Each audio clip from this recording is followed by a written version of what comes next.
Hey there, Math Aces, and welcome to Mr. Ace Math.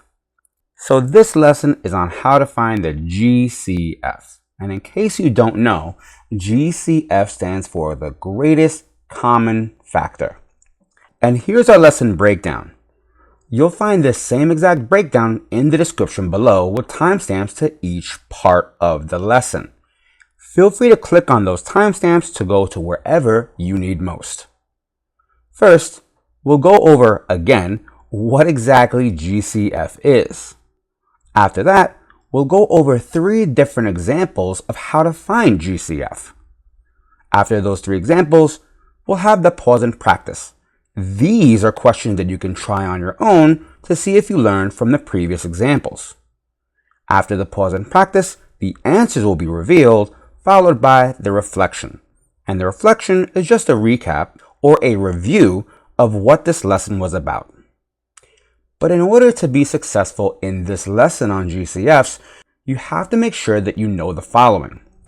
Make sure you know what factors are, how to use factor pairs to find factors, or really any method you think is best on how to find factors. So make sure you know those, and let's get started. So again, like I said in the beginning of the video, the greatest common factor is also called the GCF. And really, it's just the biggest factor that 2 or more numbers have in common. In other words, they both have it. So let's say we're talking about the numbers 9 and 16. There are 3 steps to find the greatest common factor, and here they are. Step number 1 is to list all the factors for each number. That's why it's so important to know what factors are. In case you don't remember, factors are just numbers that can divide a specific number. Step number 2. You should circle all of the common factors listed. This means that whatever the factors are for each of the numbers that they both have, you're going to circle them. It's a little wordy, but it'll be a lot more clear with an example. And step 3 is to look for the biggest circled number. Like I said, I know this is a little bit wordy, so let's get to our first example. So here I'm going to write the number 9, and here I'll write the number 16. In this row, I'll write all of the factors for the number 9. And what numbers can divide or are factors of 9? Well, 1 can divide 9, 3 can divide 9, and 9 can divide 9. There are no other numbers that can divide 9, and so that means there are no other factors for the number 9. These are all of the factors for 9. Now, we have to find all of the factors for 16. What are all the numbers that can divide 16? Well, 1 can divide 16, 2 can divide 16, 4 can divide 16, 8 can divide 16, and 16 can divide 16. And by the way, when I say divide, I mean evenly with no remainders. So now we're finished with step 1, where we had to list all of our factors for each number. We have all of the factors for 9 here. We have all of the factors for 16 here. Next, we're going to circle all of the factors they have in common. So what factors do 9 and 16 share? Well, I see 1, and I don't see anything else, which means that the greatest common factor, or again, the biggest number that can divide both 9 and 16 is the number 1. Let's take a look at another example. Here we've got 50 and 65. So here we'll write 50, and here we'll write 65. So we have to make sure that we write all of the numbers that can divide 50. I like to start with the smallest one, which is the number 1.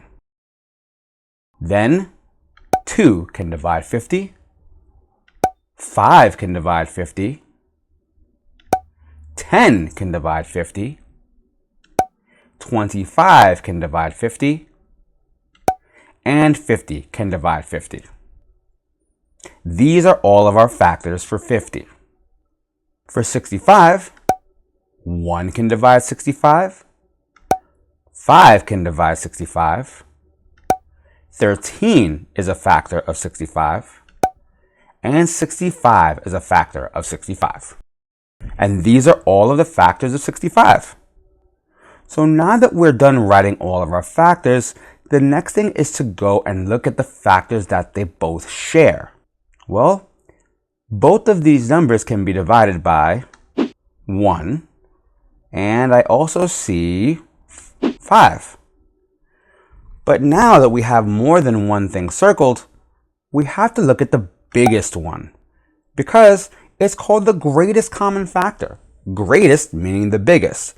And so the biggest number that can divide both 50 and 65 is the GCF, and that is 5. And here's our last example.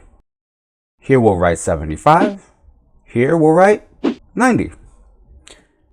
So let's start by writing all of the factors of 75. Again, factors are just numbers that can go into the number we're talking about. So 1 can go into 75 evenly. 3 is a factor of 75. 5 is a factor of 75. 15 is a factor of 75. 25 is a factor of 75. And finally, 75 is a factor of 75. Now we have to write all of the factors of 90, and there are a lot of them. So please make sure you're careful when you're listing your factors. So 1 is a factor of 90, 2, 3, 5, 6, 9, 10, 15, 18, 30, 45, and 90. Now that we have all of our factors for 75 and all of our factors for the number 90, now we can go through those factors and see which ones they have in common, or which ones both 75 and 90 have. Both have the factor 1. Both numbers have the factor 3. Both have the factor 5. And both have the factor 15. That's a lot of factors they have in common. But remember, we don't care about all of the common factors. We care about the greatest, the G, the greatest common factor, which means we can forget about the factor 1, we can forget about 3, and we can forget about 5, because we only care about the GCF, the greatest common factor. And so that's the biggest factor that they have in common. So therefore, the GCF is the number 15. So here's your pause and practice. Just pause and practice. Hit the pause button and try these questions. When you're done and you want to check your answers, hit the play button to see if your answers are correct. Ready, set, go.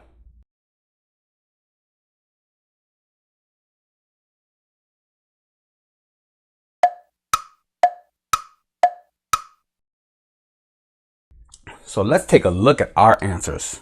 Number 1, the GCF equals 14. Number 2, the GCF equals 2. Number 3, the GCF equals 4.